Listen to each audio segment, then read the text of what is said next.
Are you tired of being overcharged and forced into paying a monthly subscription for your Mac and Windows software? Well, if you are, currently we're having a 50% off discount on all the latest Mac and Windows software, such as AutoCAD, SolidWorks, Photoshop, Microsoft Office, and much more. Our 50% off discount will be ending soon, so be sure to text us "Need Software" to 213-640-9738. That's 213-640-9738.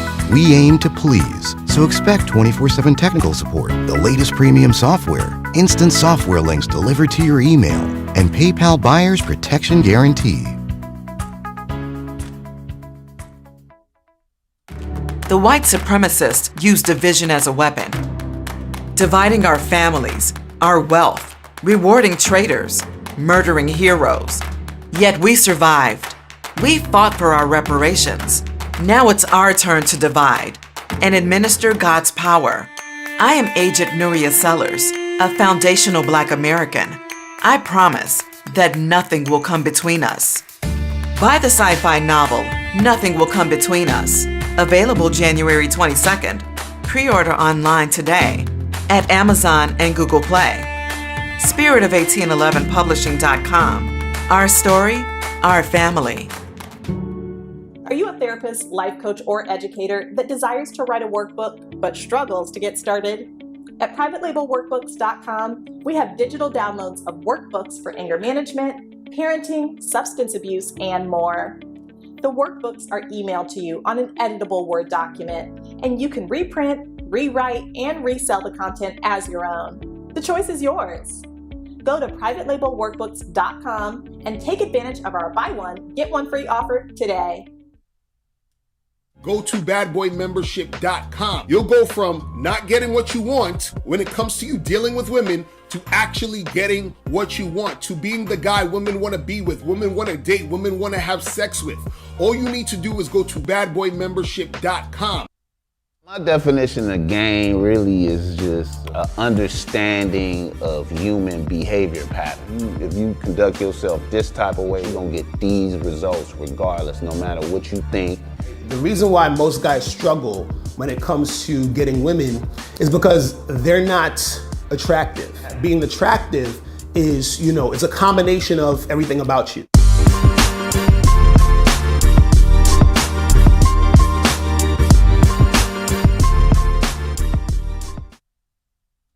If you're tired of being censored on social media, join 6zeros.net.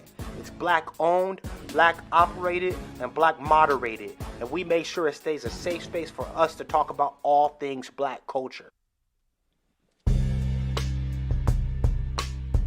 Hey girl, why are you so sad? I just got banned from Twitter again. Should have been on 6zeros.net. 6zeros.net. Hi, this is Brenda Starr, author of Press But Not Crush, creator of Poetry with a Purpose. Press But Not Crush is an anthology of political poems that address current and historical issues in American descendants of slave population and African Americans. Please visit my website at brendastarbooks.com and please like and subscribe to my YouTube channel. This Black Friday, we are having more than just sales going on. We are giving away free tees. Buy two, get one free. Buy a hoodie, get one free. Buy a sweatshirt, get one free. Guess what else is free? Shipping! 30 Days of Christmas specials start on Black Friday and runs to Christmas Eve. Come see what all the fuss is about at blackeldervoices.com.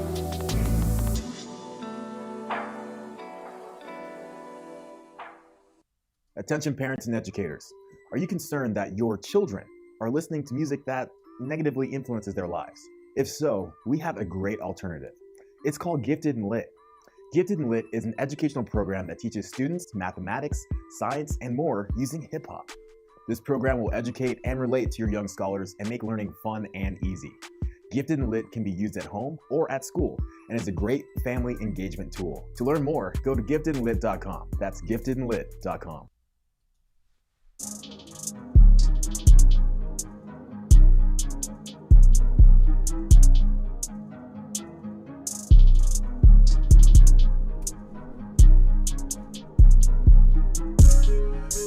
Yeah, what's going on, family? Welcome to a brand new episode of Tariq Radio, Late Night Creep Style.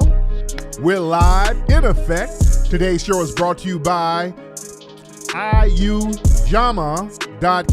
That's a new black business directory with free and paid listing plans. Start now, sign up with their free online listing plan and list your black business right now, either physical or online.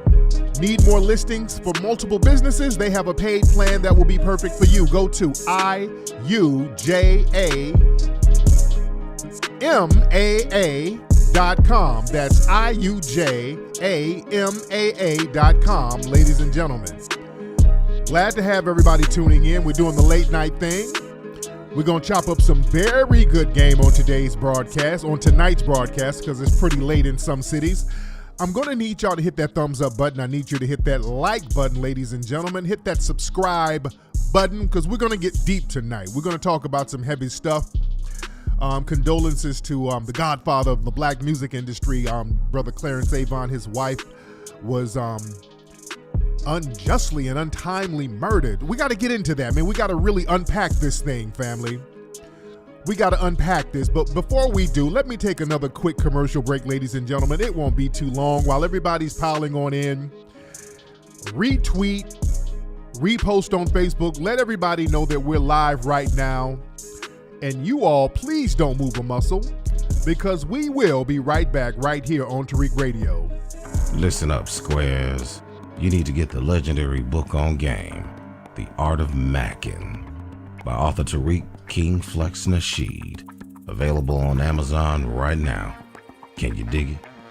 This book has been a bestseller for 20 years, Jack, and the New York Times called it a classic. That means it's out of sight. So this book ain't for no lames who ain't trying to learn the game, jive turkeys.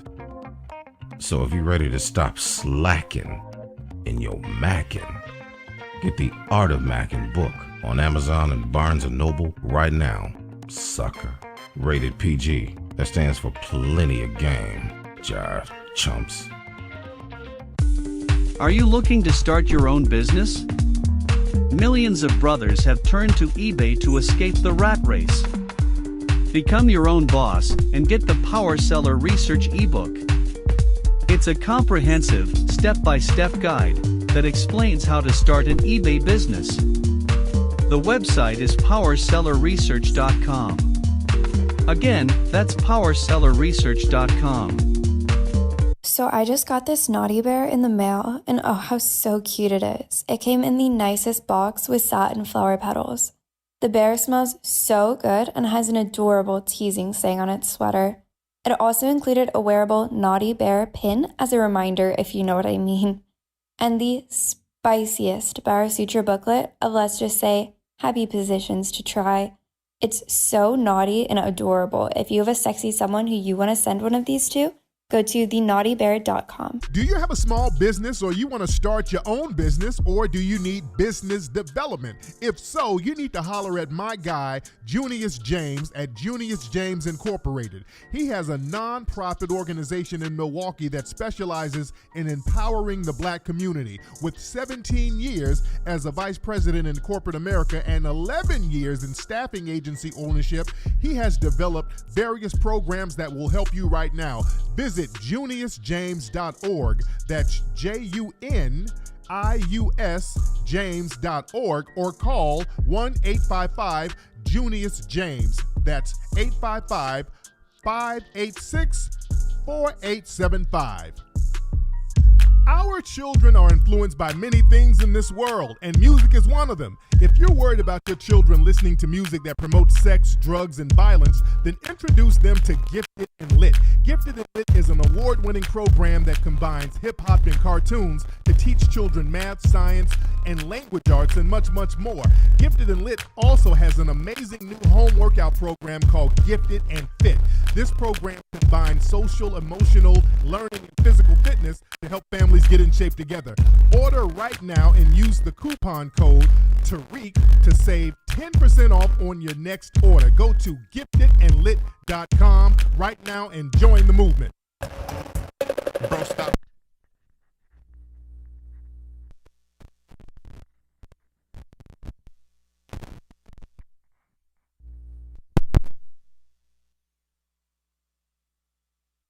Ready, ain't no love in the street. Pepper spray straight to the face, make them get weak. Get it at oldgoonjuice.com. If they thinking you slipping, then tell them to come get them some. If you packing this, you won't be lacking. A shot to the eye and them problems you having. Maximal strip, hit them haters on ground. So you can feel free when you out in the town. Old Goon Juice, and don't forget a shirt, man. You gotta stay ready, the evil on alert. Yeah. You are now tuned in to the incredible, to the legendary Tariq Nasheed. On Tariq Radio. Please wear your mask. I'm back, ladies and gentlemen. I was having some technical difficulties. Shit. This was like an AM station from the 70s for a minute. Y'all heard that static in there? All right, we good. That was some static going on just all of a sudden. I don't know what that was. Nigga, it sounded like I was broadcasting on another planet. It was some, yeah, I don't know what that was. That buzz just came out of nowhere. I had a little versus, a little Teddy Riley moment. Yeah, I don't know where that came from, but I have to nip that in the bud for next week. I don't want y'all to be sitting up here listening to me and there's all this static and all of these crazy sounds. I don't know what that was. I don't know what happened. Was it them folks trying to bug a player? Were they tapping my internet? What was that? Yeah, that just threw me off. That came out of nowhere, and I'm kind of twiddling and diddling on wires. I don't know what's going on here. I'm going to have to get some spray or see what's going on here. But yeah, I'm here. I'm here, ladies and gentlemen. Glad to have everybody tuning in. Hey, so we got to get the trolls out of the comment section, ladies and gentlemen. We have a couple of people in the comment section just trolling around, and if I have my moderators in here, I need y'all to handle that, please. If you may. If you can handle that, that would just be peachy. And by the way, family, I got to thank everybody for getting my brand new book, Foundational Black American Race Beta, on Amazon and Barnes & Nobles. It's doing great on Amazon. And also thank everybody for getting that holiday package. We sent everybody's packages out. We sent the last ones out today. So everybody's packages are out. We got a great system at our facility now where we get these things knocked out very quickly. Back in the day, we used to get these big orders in and it would just take us weeks and weeks and weeks because we would get all backed up. And the way we were doing it, we would have to kind of write everything out. So we got another system where we can knock all these things out within a couple of days. We get like thousands of orders out within a few days, and we did very great. I'm glad to have everything out. So everybody who ordered that holiday package, you should have your package within the next couple of days if you don't have it already. And again, I have to thank and I appreciate everybody who got that special holiday package. Shout out to the family who got that, ladies and gentlemen. Also, if you want to get the Foundational Black American Race Beta book, it would be best to go to my social media and then click the link on that, because sometimes you know how Amazon, they try to do the shadow ban thing, which they're doing it now. You know, when my stuff starts popping a little bit too heavy, they make it so that you can't search for it. Let me give you an example of what I'm saying. Let me show y'all something. Let me show y'all something real quick. Let me show you the game that they play right here on Amazon. I'm gonna go to Amazon right now and kind of show you guys how this thing gets down. Hold on. Let me click over here real quick, and forgive the audio if the audio might be a little janky. Let me turn this one down for 1 second. Hold on. Bam. All right, now look at this. Now this is Amazon. Let me type in foundational Okay, it comes up. All right, it already comes up because a lot of people are looking for it. Oh, there it is. Okay, fine. Okay, it came up this time. Okay, because I just did it. It didn't come up. Okay, so we here. And bam, #1 new release in African history. All right, so we doing big things here. #1 new release in African history, ladies and gentlemen. So if you don't have your book, y'all need to go to Amazon right now and get your copy. Or if you want an autographed copy, we have not the packages no more. We've sold out of the packages. The package deal is over. But if you do want a hard copy that's autographed, you can get that at officialfba.com. Officialfba.com. And the autographed copies of the book, those will be collector's items, ladies and gentlemen. Those will be collector's items. I've signed a ton of those books. They're ready to ship out with my personal signature. You can have a piece of history, ladies and gentlemen, by getting your signed copy of the book. Very good book, by the way. People in the chat room, if you have your book already, because some of you have your book already. If you have the book already, raise a hand in the chat room. I'm looking at this thing right now. If you have the book already, all my people in the chat room, raise your hand if you have the book Foundational Black American Race Baiter if you have it already. And yes, somebody made a good point. NFTs, yes. If you have an autographed copy of the book, ladies and gentlemen, you can put those on the market as NFTs. The NFT thing is real big right now. And authentic items go for a lot of money. You see, I'm kind of giving people an alley-oop right here. Yeah, this book is not like all the autograph ones. You can sell those as NFTs, ladies and gentlemen. People are talking about the verses. I didn't see the verses. Now, I saw a little piece where I think Busy Bone was about to get in a fight with somebody with 3 6 Mafia, so I didn't get a chance to see the verses with Bone Thugs and Harmony between 3 6 Mafia. But I'll check that out later. I'll give it a check out later. But anyway, let's get on with the conversation, ladies and gentlemen. Let's get on with the conversation. Now, listen. We got to talk about what's going on with our brother, Clarence Avant, and the situation that happened with him and his wife. Now, Clarence Avant, for those who don't know, this is if you're looking at the picture of the screen right now, Clarence Avant, longtime music mogul, executive, power player in the music industry. They call him the Black Godfather of the music industry. Our brother Clarence Avant is very well respected, extremely well respected brother.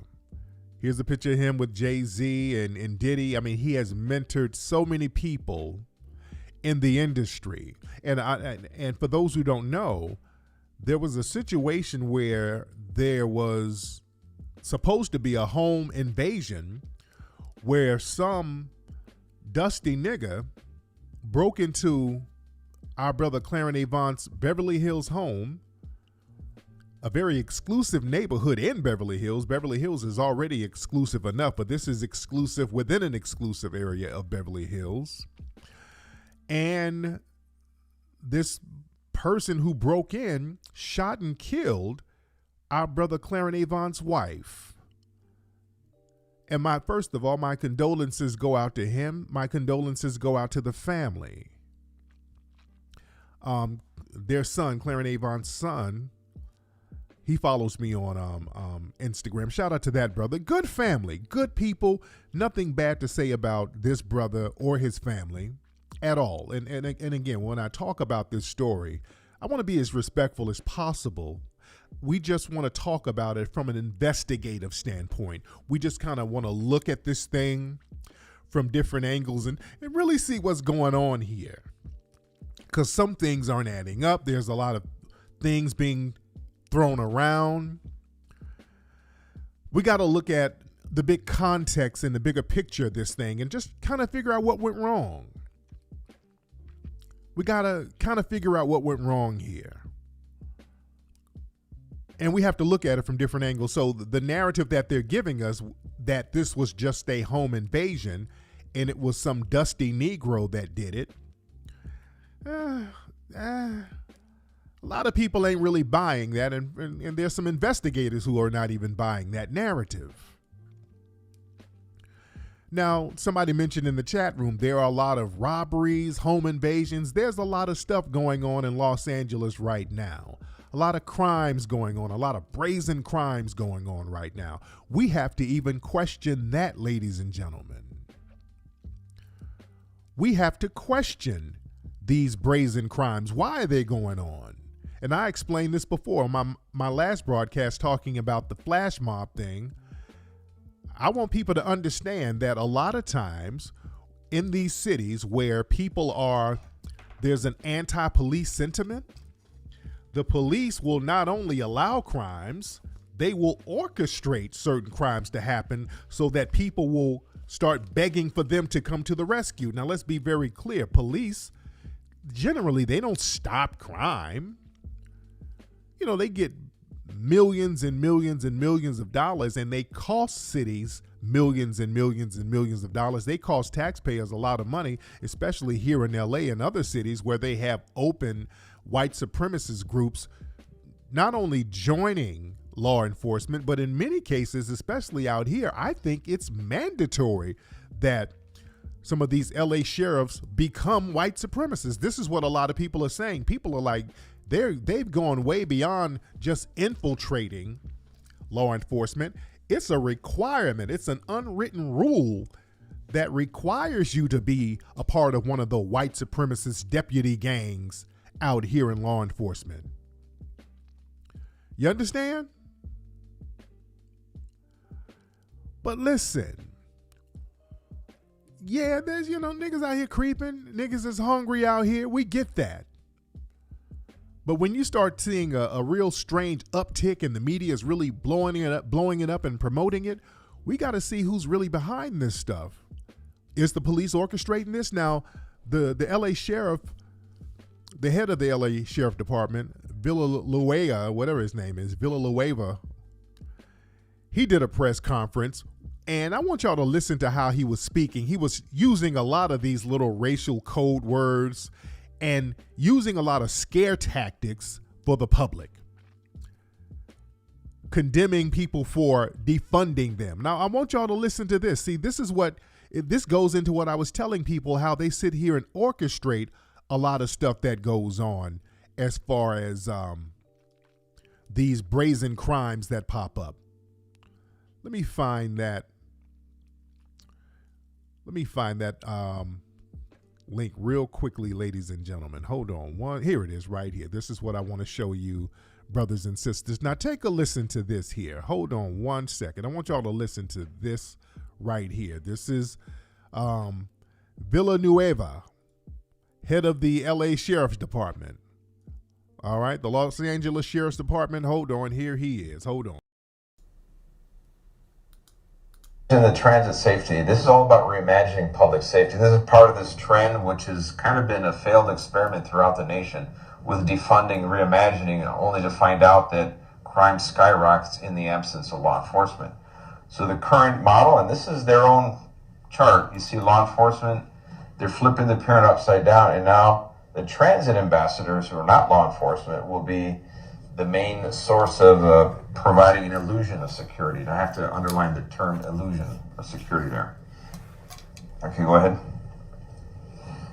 Now, these are the Public Safety Advisory Committee appointed by the Metro Board.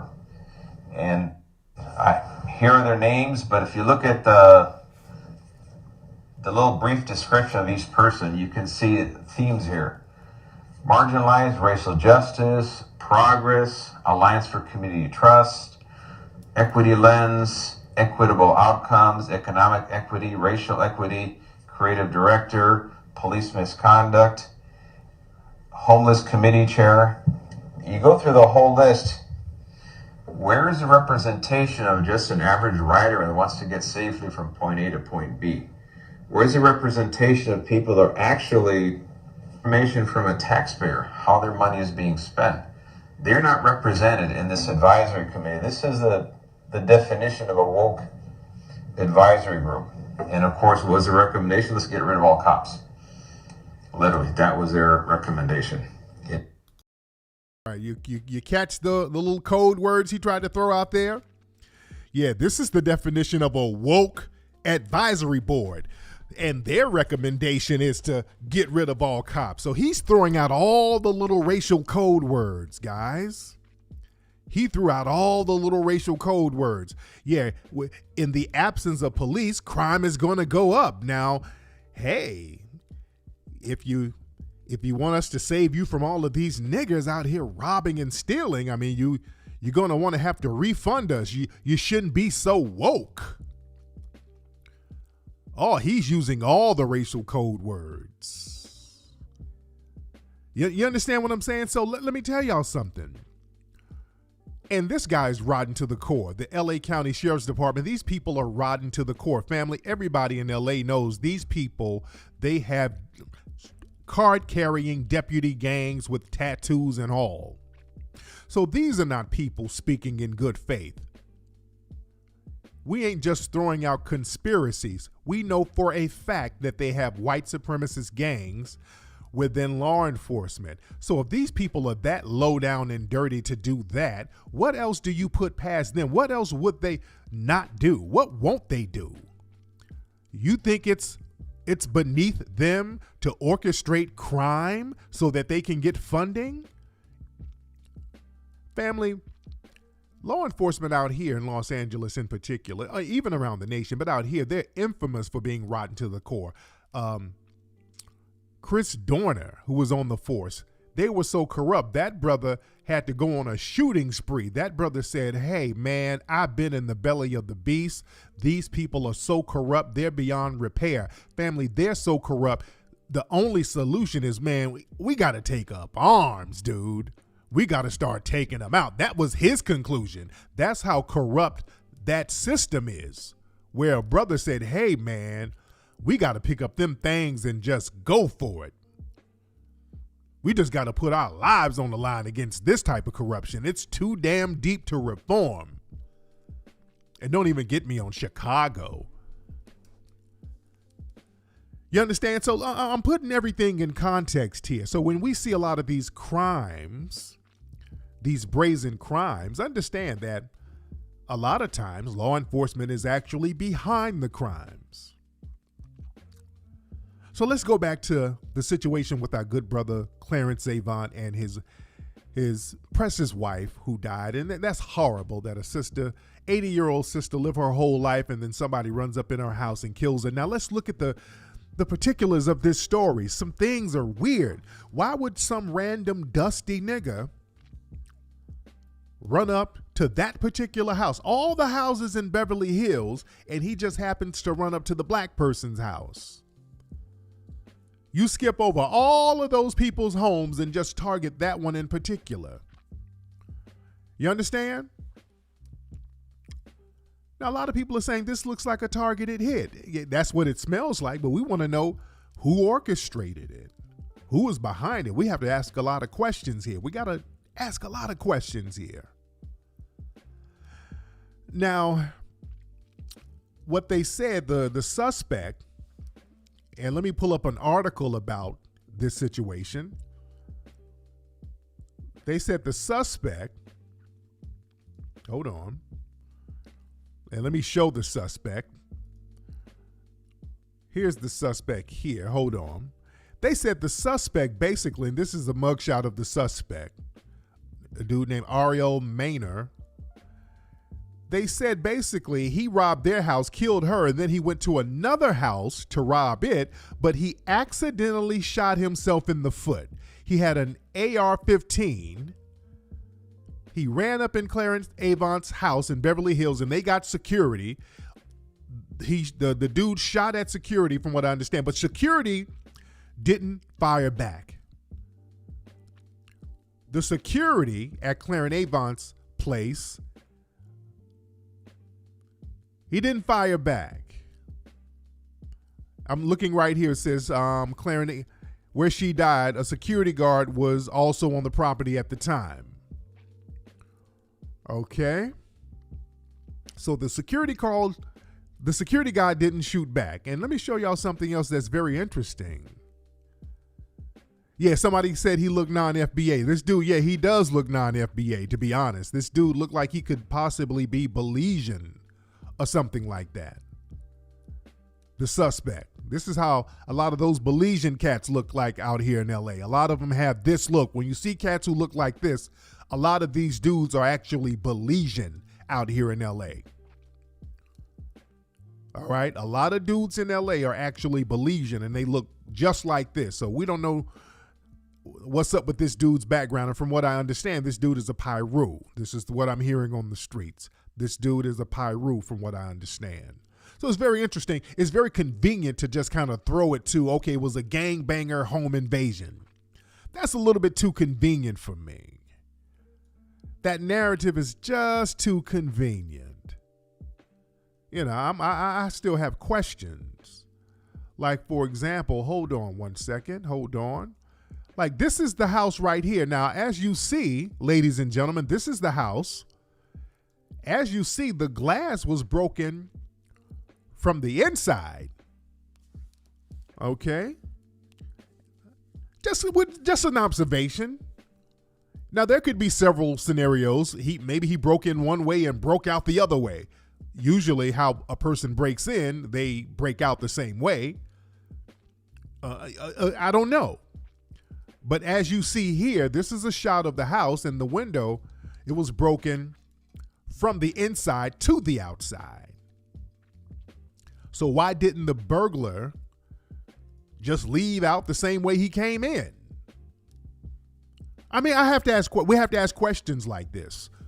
We have to ask questions like this. Was this security guard in on it? Was it a setup? Was it an inside job? Who was the security guard? You understand?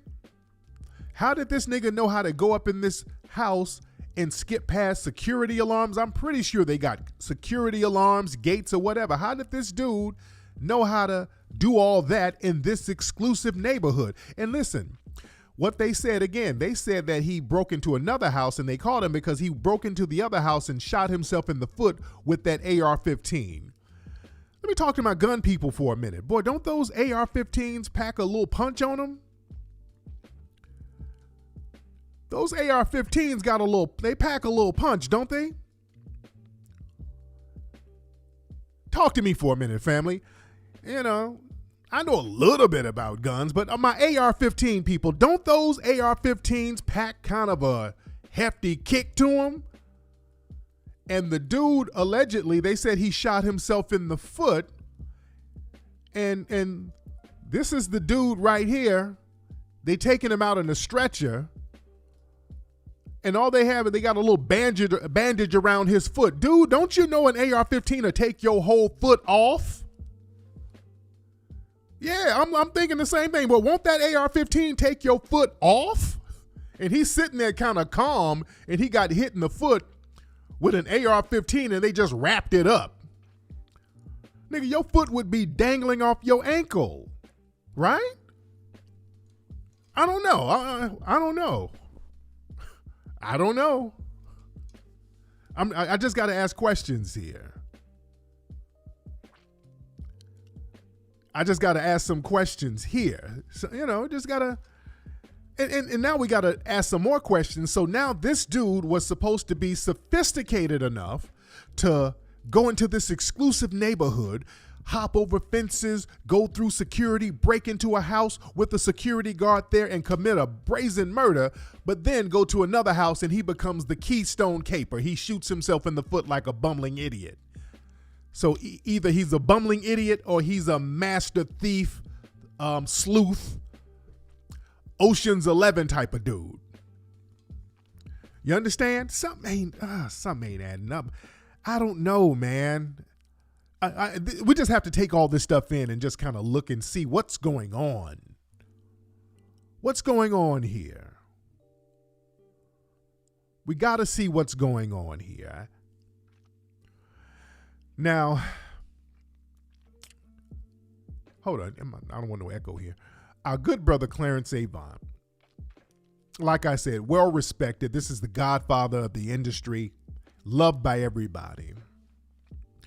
Now, who would want to do this to our brother Clarence Avant? Who would want to do this? We got to look at, the situation here. Now, this brother was just, I think he just got a star on the Hollywood Walk of Fame. He just got into the Rock and Roll Hall of Fame. He was just inducted into that. So he was getting a lot of his flowers lately. They did a documentary on him on Netflix. His daughter is married to the CEO of Netflix, a white man. His daughter is married to her. So he's clicked in with some pretty powerful people. But look, let me tell you something.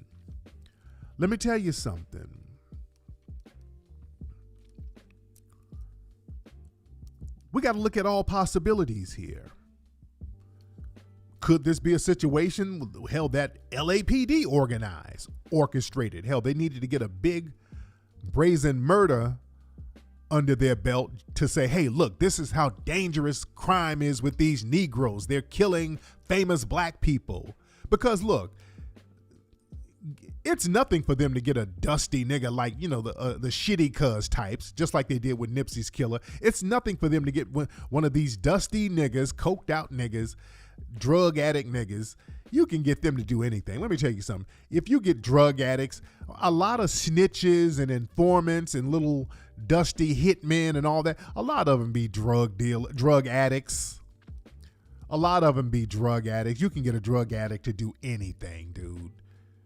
Nigga, if you want to hit, you're going to have to go break into these people's houses. We need you to handle this business.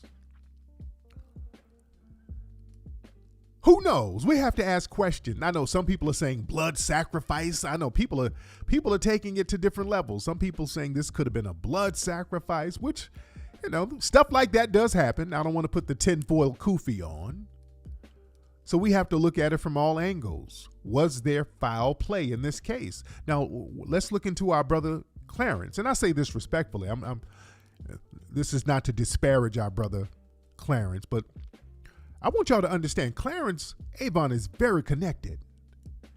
In fact, Clarence Avant was brought into the entertainment industry by a white man named Joe Glazier. Joe Glazier was a white Jewish man, actually, who was heavily associated with the mafia.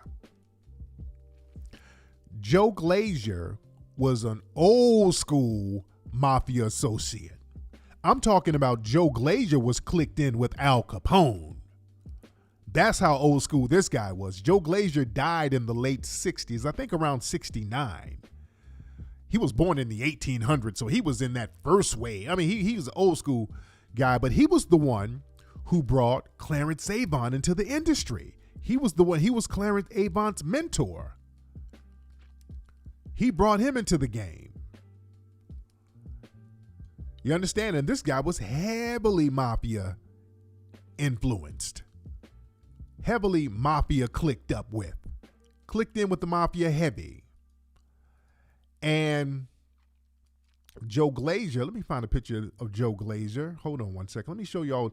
And Joe Glazier got into the industry because he was managing a lot of black artists, especially Louis Armstrong. He was managing Louis Armstrong. So Joe Glazier made a lot of money. That's Joe Glazier and Louis Armstrong. So Joe Glazier made a lot of money managing black acts. See, the thing is, he got rich off black acts, which a lot of those guys did back then. A lot of those, remember, the music industry back then was heavily mafia controlled.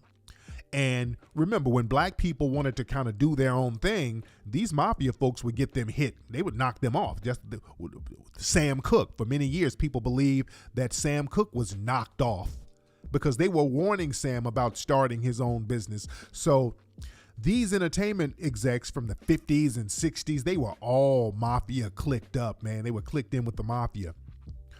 And at that time, a lot of black folks stopped trusting them. A lot of black folks started, hey, I can't really rock with this dude. Now let's go to Joe Glazier. Now, not only was Joe Glazier, a mafia connected music exec and music manager, he was also into boxing too. And that was another big thing that mafia people and mafia associates were into.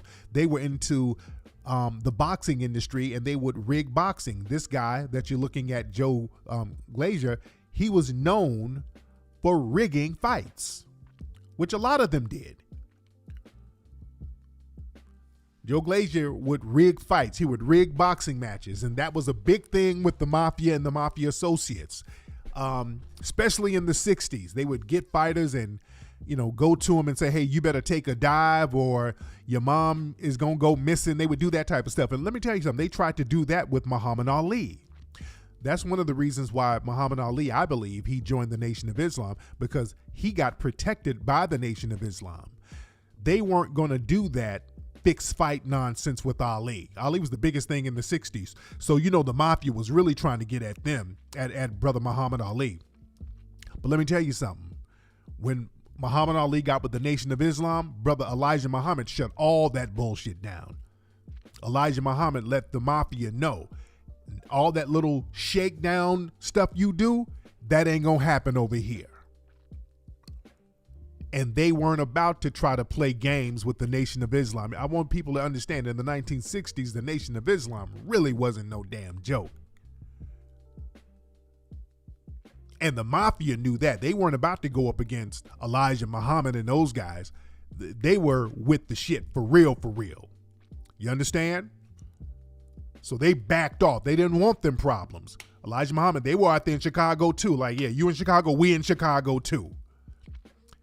And we got the streets on lock out here in Chicago. So y'all better go on somewhere with that nonsense. You're not about to mess with Muhammad Ali at all. Yeah, the nation backed them all the way up. They knew better. But a lot of these guys, these execs, they would rig fights and they would rip off black music artists in particular. We've all heard all the stories about all of these black artists who sold all these records and they ended up broke. They didn't get no publishing and all that. So a lot of black artists, they stopped trusting these shady execs. Like people like James Brown. Shout out to our brother James Brown. Very thorough brother. James didn't trust none of them. So James started talking about ownership. In the late 60s, James and Sam Cooke and Otis Redding and all of these black folks in the music industry, they were talking about ownership. We got to own our own stuff. We got to own. Because these white execs, they keep robbing us. We have to own something. So the white executives, what they would do, especially Glazier, they would get people like Clarence Avant. They had Clarence Avant act as a liaison to kind of comfort a lot of these black artists. They would get Clarence Avant to, let the black artists know, hey man, I'm gonna look out for you. He would be the liaison between the white execs and the black artists. And that doesn't mean to say that our brother Clarence Avant was deceptive, because from what I understand, he always looked out for the black artists. He actually did good business with them. So he played the game straight and narrow. From what I understand. He always made sure that black artists weren't going to get screwed. He's like, yeah, I'm working for these execs over here. I'm kind of the liaison. Yeah, I do work for them, but I'm gonna make sure you're good.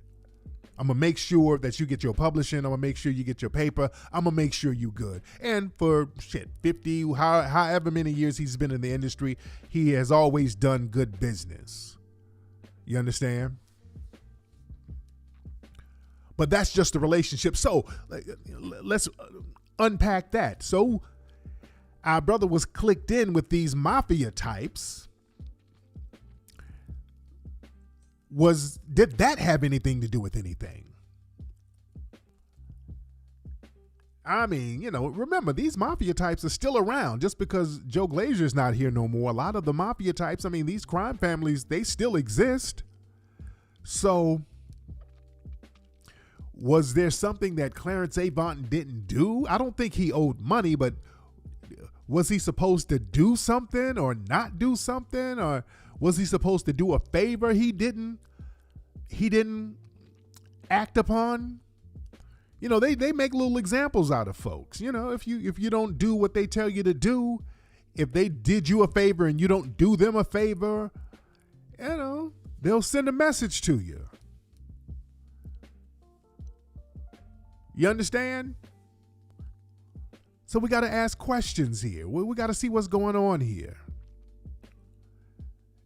Yeah, they hold grudges. Hey, these people hold grudges. Maybe it was something he did 20 years ago. And they're like, hey, we didn't forget.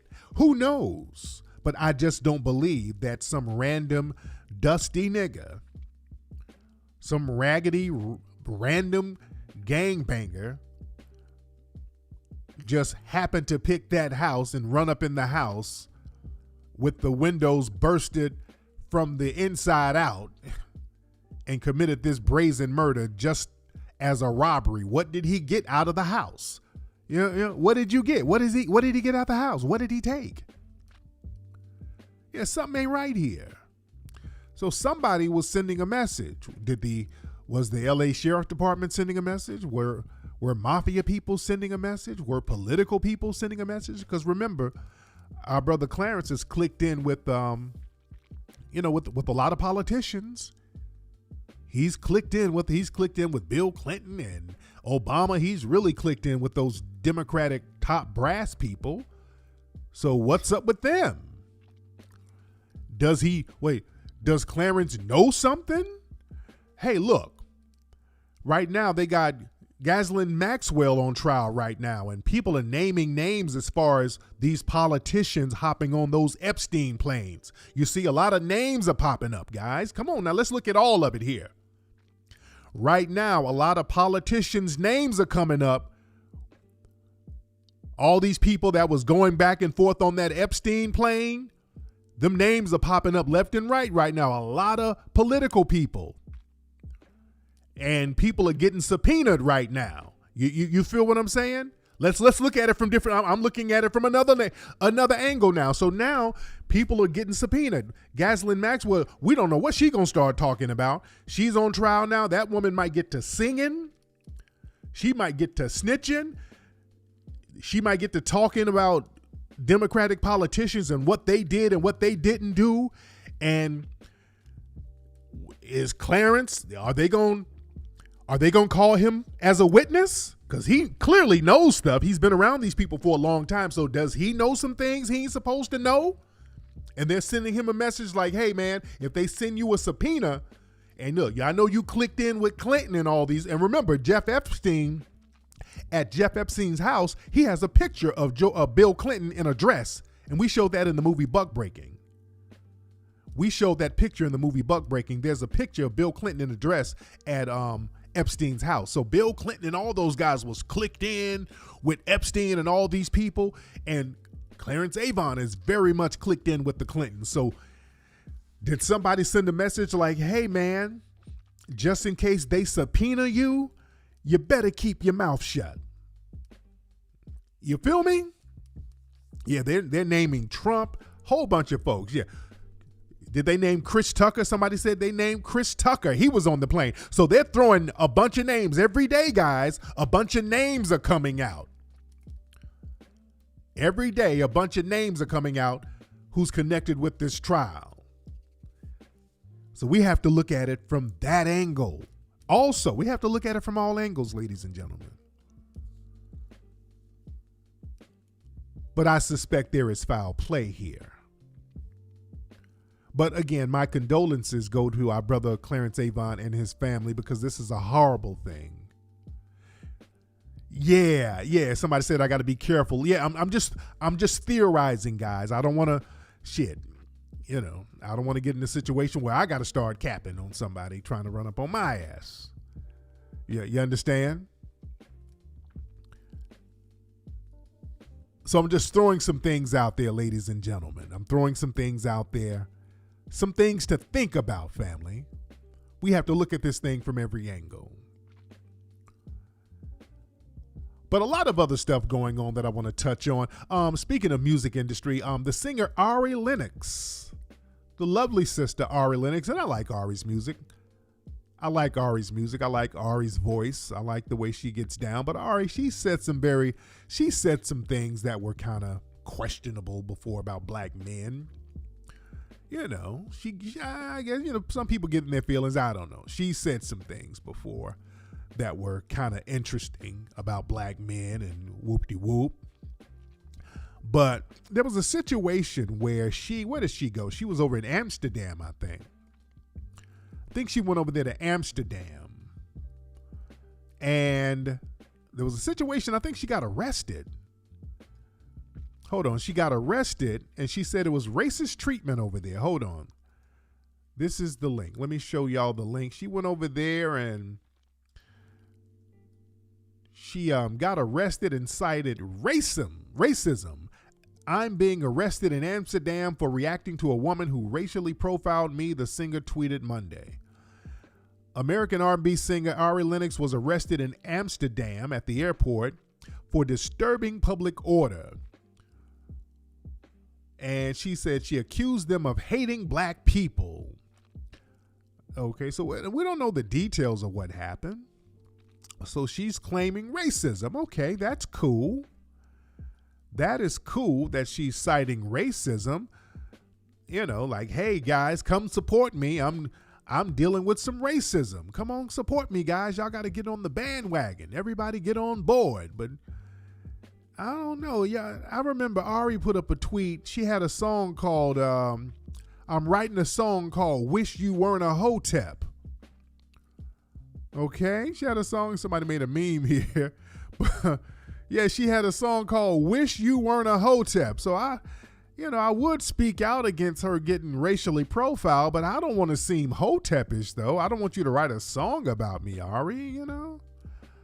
And if I spoke out against racism, that would make me the kind of hotep that you sing about. So I don't know. I don't know if I should really speak out against what happened because, you know, that would be hotepish because that's what hoteps do. But, you know, hold your own ovaries. You know,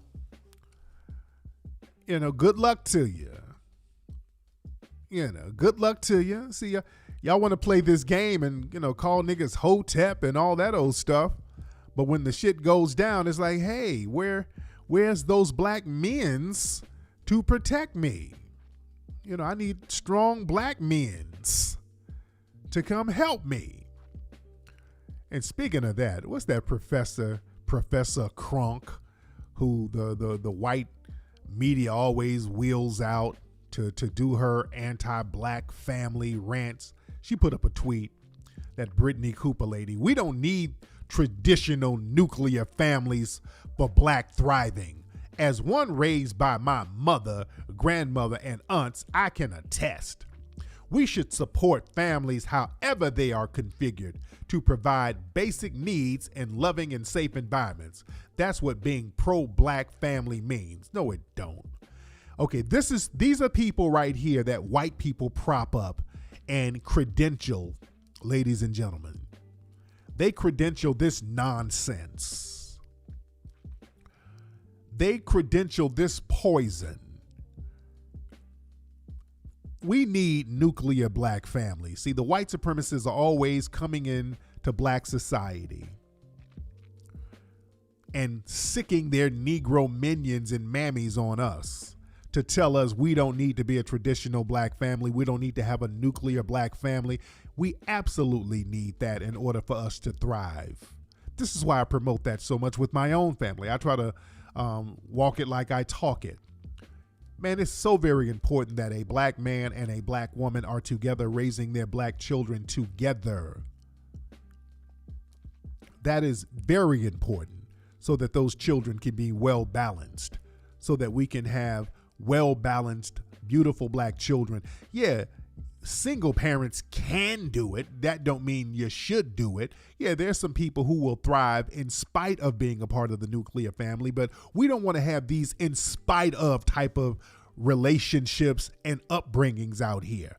Yeah, I made it in spite of living in the projects eating government cheese. Yeah, I made it in spite of being in an abusive relationship with my mama's stud girlfriend. We don't need in spite of relationships. We need clearly nurturing relationships from the beginning. It has to go in being nurtured. We have to look at the black family as a manufacturing factory where we manufacture assets to the community. Because when we don't, we get dusty niggas running up in folks' cribs in the middle of the night shooting. I can almost guarantee those type of dusty niggas did not come from a nuclear family. Let's stop the games, man. And remember, they had all that stuff on the official Black Lives Matter website where they were talking about destroying the Western-inspired nuclear family. Oh, man. These people were just admitting that they were having an all-out attack on black families. So we got to watch the game these people play, man. We have to watch the game these people play, and we have to not go for it, ladies and gentlemen. But a lot of other stuff going on. Speaking of black families, Sandra Bullock, she did an interview, and she was talking about raising her black son. She was talking about raising her black son, Lewis, and her son, the black son, Lewis. I hope, I'm just waiting to see him coming out switching one day. I'm just waiting to see him coming out as non-binary. Whenever these white people raise these black kids, the black kids, they never come out just heterosexual, going into a regular heterosexual relationship. It's always something different. So I don't know what's going to happen with this child. But a lot of people are praising her for speaking somewhat against racism. They inviting her to the barbecue because she talked about how she talks to her black son about wearing a hoodie. Now I want y'all to listen to this narrative right here. Listen to this. Hold on one second. Listen to this. Hold on. I have a beautiful black son. It's at the age of 6. He popped on a hoodie and I was like, we're going to have a conversation. It's different for you than it is. And I said, what does it look like you're doing with the hoodie? And he says, well, I look like I'm hiding. Do you have anything to hide? He said, no. I said, then you don't need to wear it like that outside. I said, people are scared and will react to you differently than if you were a white boy. And he knows it. I let them see everything. I let them hear and know everything, see it all. I don't care if it scares them because it's my job to let them know that outside of these safe walls that things are different, but they know how safe they are in my house. And it's a scary thing to be a parent in general. It's a scary thing to think that when your beautiful son grows up and becomes a man, someone's not going to treat him the way that you treat him simply because of the color of his skin. It breaks my heart. It makes me full of rage. It makes me afraid. But all I can do is my job, protect them and enlighten them, show them their power, show them how to be safe. But the system is not fair. This whole film is about a system of unfairness. And why don't we make more movies about those who are disenfranchised and aren't born into the luxuries that some of us have been lucky enough by the roll of a dice to have been born? Okay. So she's talking. Hold on. All right. So that was Sandra Bullock. She's Are you talking. a therapist, life coach, or... Sorry, guys. I got a whole bunch of stuff going on here. So that was Sandra Bullock talking about her black son. Now let's unpack some of that. She was talking about, well, if you wear your hoodie, people are scared. You know, you're not going to be treated the same. And people are praising her. Let me say this. And I want black folks to understand this, because this scared narrative, take your hoodie off because it's scary to white people. I want black folks to drop this we're scary narrative. Please, black people, drop that. That's a false narrative created by the white supremacists. The white supremacists are not scared of black people like that. They have all the military backing in the world. These people are not scared.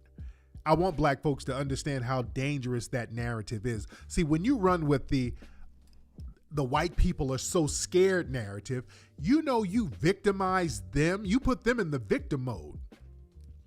When we run with this narrative that the reason why white people practice this violent anti-black racism is because they're scared. So that puts them in a victim position. So now the onus is on you, the black person, to be less scary. Well, look, the cop had to shoot you because he was fearful of his life. He was afraid for his life. So it's your fault for being so big, black, and scary. So nigger, if you were less scary, you wouldn't get shot in the back. We wouldn't have so much fear if you weren't so scary and black and niggerish. So you should be a little more feminine. This is what they're trying to say. Be a little more feminine. Put those booty shorts on and maybe I won't be so scared. You're scaring me with your big blackness. That's a cop-out, family. Stop playing into that narrative. Yeah, Zimmerman was scared of Trayvon. Yeah, he chased him and jumped the little boy, and the little boy fought for his life, and then this coward shot him, but he shot because he was scared. Wasn't scared. These race soldiers are not scared. That's the narrative they use to justify harming you, black people. They're not scared. That's the narrative they use. And you got to stop going for the narrative. And you better be in a position to say, hey, you know what? I'm going to be scary for real. If you're going to be scared, I'm going to give you something to be scared of then. If we start adopting that, if you scared, well, damn it, let me be scary for real. We got this thing where we keep trying to be non-threatening and you're getting shot in the back and they're telling you they're scared. Kyle Rittenhouse sitting up here on the stand doing all that fake ass crying about how scared he was. He wasn't scared. He didn't fear for his life. This man, after he killed those people, he was up there with the Proud Boys throwing up white supremacist hand signals. He wasn't scared, nor was he remorseful. All that fake ass crying. We better stop going for that narrative and stop letting white people push that narrative. Well, if you wear a hoodie, little black baby, you're going to be kind of scary. You don't want to be scary. So you better do something. No. How come Sandra Bullock ain't going to the white community saying, hey, y'all stop being racist. I got a black adopted kid out here that I won't save. How about you stop practicing white supremacy? She's using all of these code words. Well, there's people born into privilege and there's luxuries that certain people are born with. Stop it. Stop this. I don't want to hear code words, family.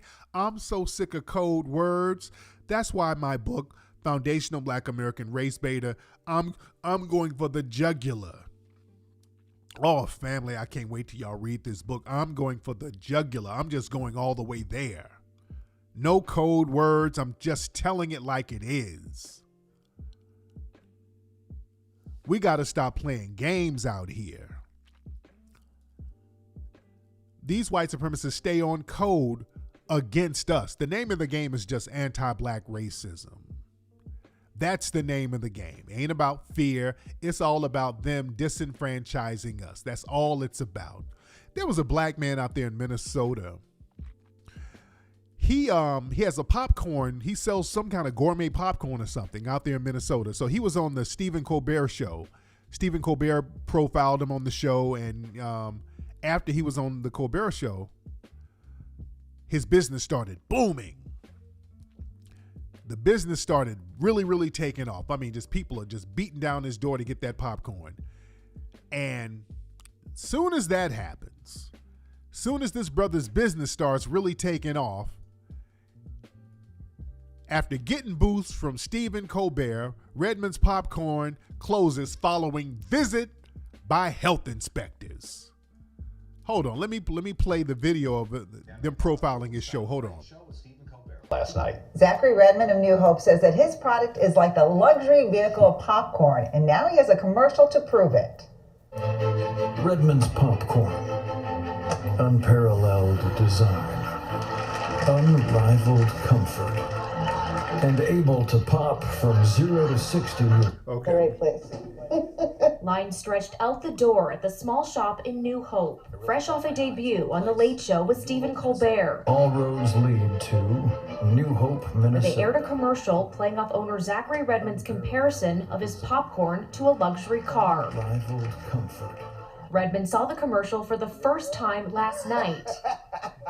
Despite his newfound fame, his roots are far more humble. He started selling popcorn out of his car during the pandemic. I wasn't making really any money, so I was like, all right, let me just do something different. And I Okay. So as you see, the brother had a great idea and he got successful with it. And the minute he started getting successful with his business, here they go with the damn sabotage.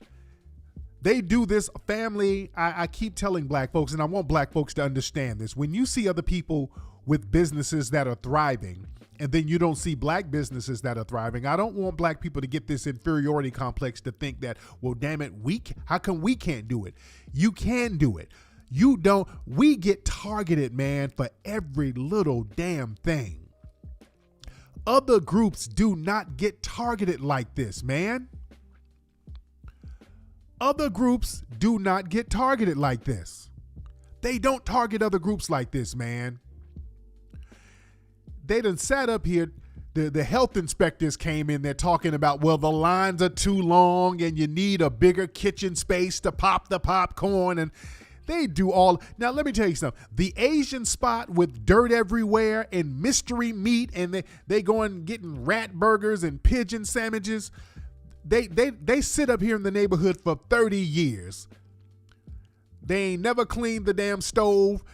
They don't get shut down for nothing. They stay up in the hood selling you mystery meat and MSG and all of this stuff for 30 years and don't nobody say anything to them. No health inspections or nothing. They sit up here selling you greasy, nasty food forever and they don't ever get shut down. The brother comes up. Every time a black person gets something, there's always some inspection or somebody running up with a gun. The cops are coming in, just like with our brother Nipsey talking about where there's gang activity here. But this is the hood. There's gang activity in every business. How come you're not shutting them down? All this chaps my ass. But this is why, family, we have to really go out of our way to support each other and not let the white supremacists play these little games. This is why, family, we have to start campaigning for foundational black Americans to be a protected class. This is why we have to acknowledge our tribe as foundational black Americans. We can no longer play the kumbaya, love everybody game. What's love got to do with it? We need power, tangible resources, man. We have to say, hey, we as foundational black Americans, we are a very distinct tribe that has been specifically marginalized. Not only do we need specific tangibles to rehabilitate how we've been wounded, we need to be a protected class so that we're not targeted by your health inspectors whenever we do try to get businesses popping. This happens way too much, and we have to acknowledge this and speak out against this, family. Dude, this brother pops popcorn, dude. He has a little popcorn machine and the health inspector came in. Just the fact that the health inspector came was some bullshit. Family, did y'all see a video recently of a Popeyes chicken franchise with rats running around and the brother exposed it and they fired the brother?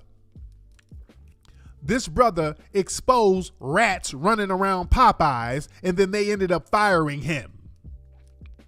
There were live rats running around the kitchen in a Popeyes chicken. But they want to shut this brother down for some damn popcorn. We got to start speaking out and stop being afraid and stop letting this be our lot in life where people can just dump on us, and every time we try to build something, people just shit on it.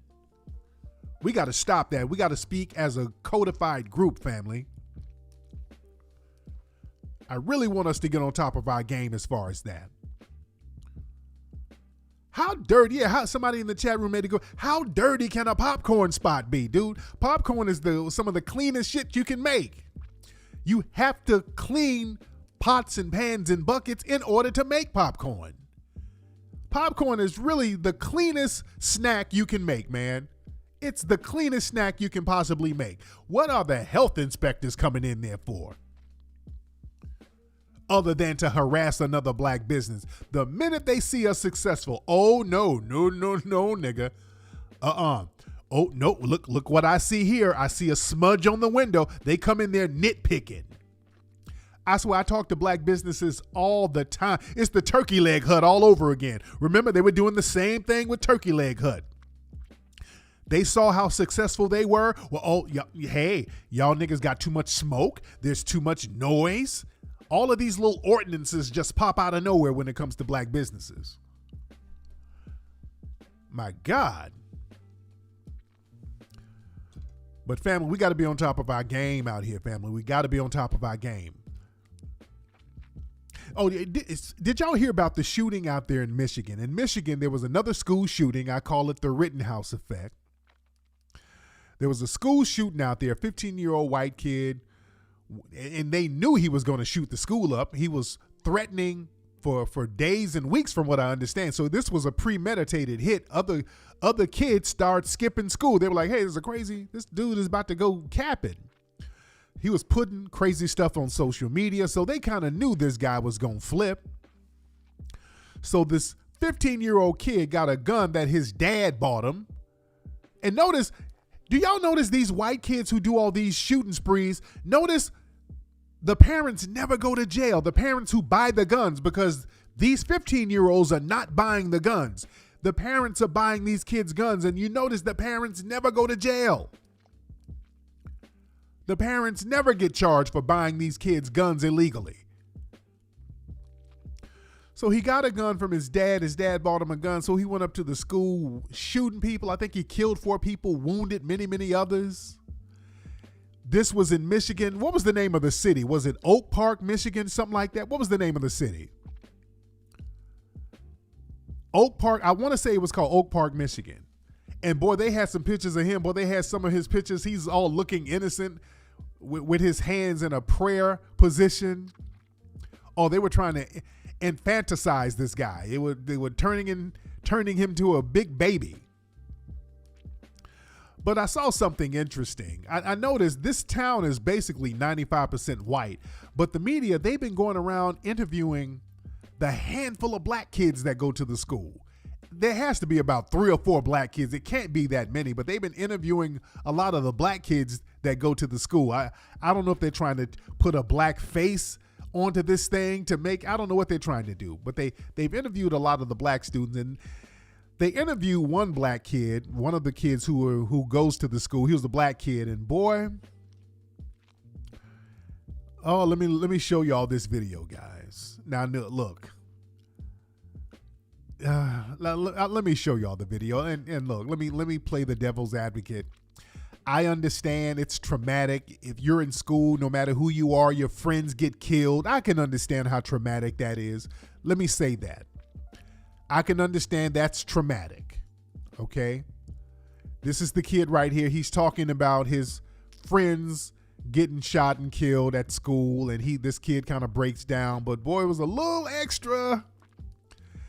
Boy, I'm gonna play this, man. Let me say it was a little extra. Some of the stuff this kid is saying, yeah, guys, a little cringe. It's a little cringe, guys. And it's a little cringe because he's saying some stuff. It's like, okay, I want y'all to catch some of the stuff this kid is saying, man. Hold on, let me play this. Okay, let me brace myself. Hold on, let me brace myself, guys. Hold on, let me play this. Hold on. The victims take Mir from his friend Devon. Probably the best person I'll probably meet, besides my dad and besides God. Tate was he's smart in class. After a meeting with his parents and school authorities earlier that same day. Play that again. We were with the Pittman family learning about one of the victims, Tate Mir, from his friend Devon. Probably the best person I'll probably meet, besides my dad and besides God. Okay. He said that's his white friend was the best person you could meet besides next to his dad and God. Okay.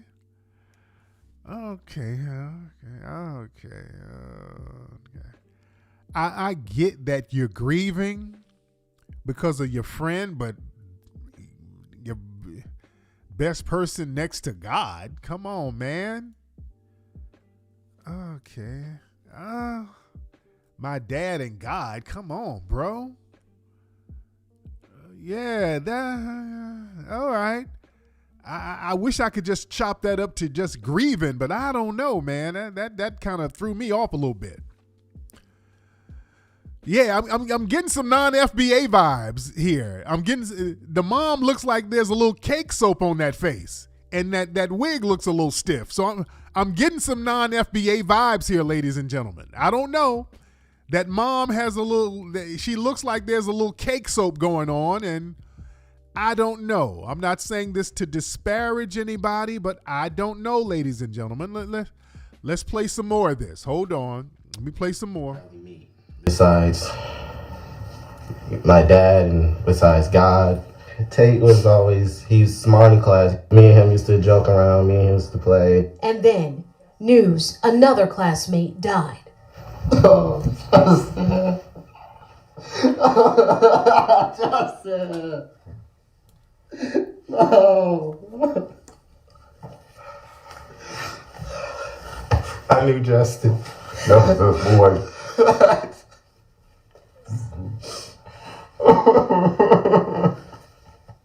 Javon described calling his dad during the shooting. I was whispering because I didn't want the shooter to hear me.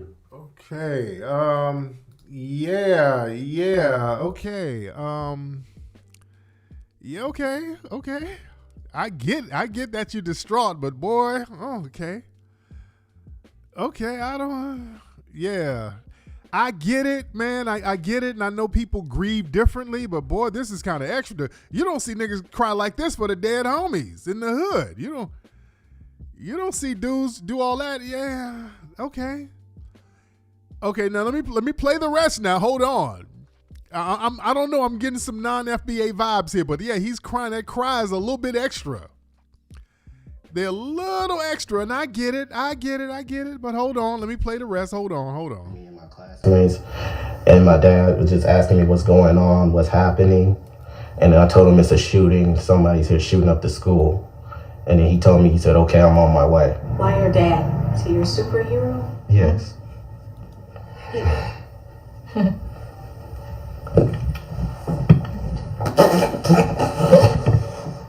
Lord.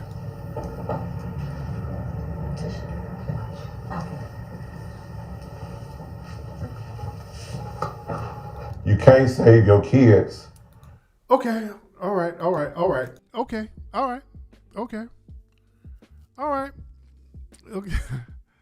Yeah, the dad crying. Okay. All right. Shit.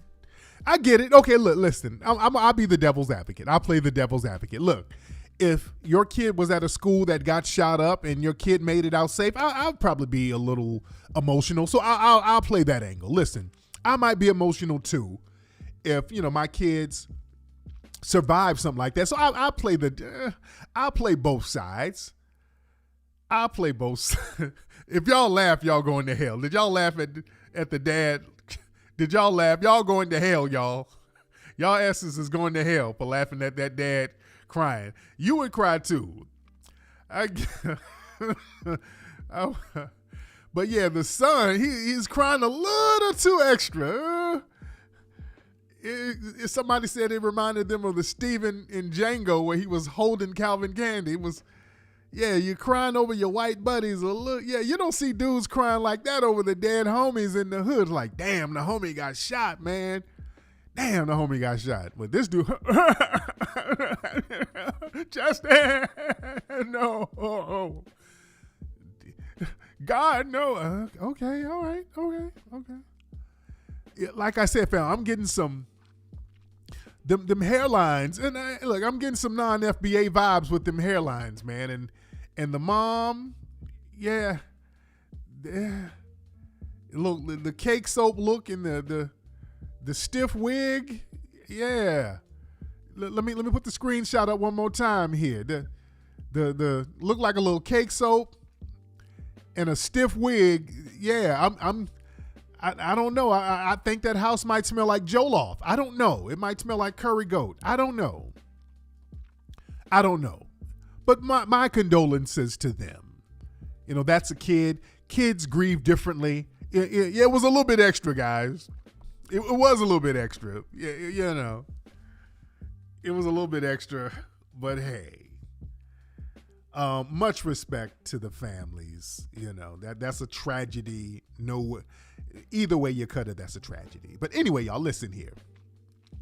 Y'all get my book, Foundational Black American Race Beta. You can get it at officialfba.com. Or, ladies and gentlemen, you can go to amazon.com right now and get my brand new book, Official FBA, my book, Foundational Black American Race Beta. the #1 new selling book in African history rather. You can get that right now. Very good book. Very, very insightful book. You're going to love it. Anyway, man, y'all have a great week.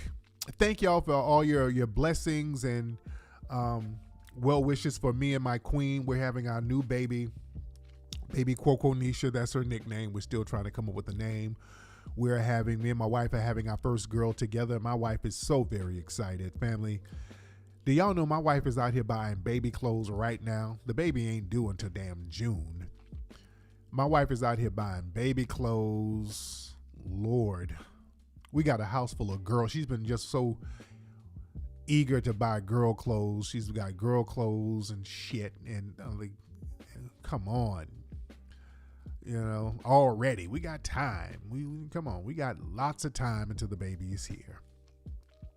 But anyway, y'all, would like to thank everybody. Y'all have a great week, and I will check in with you guys this Sunday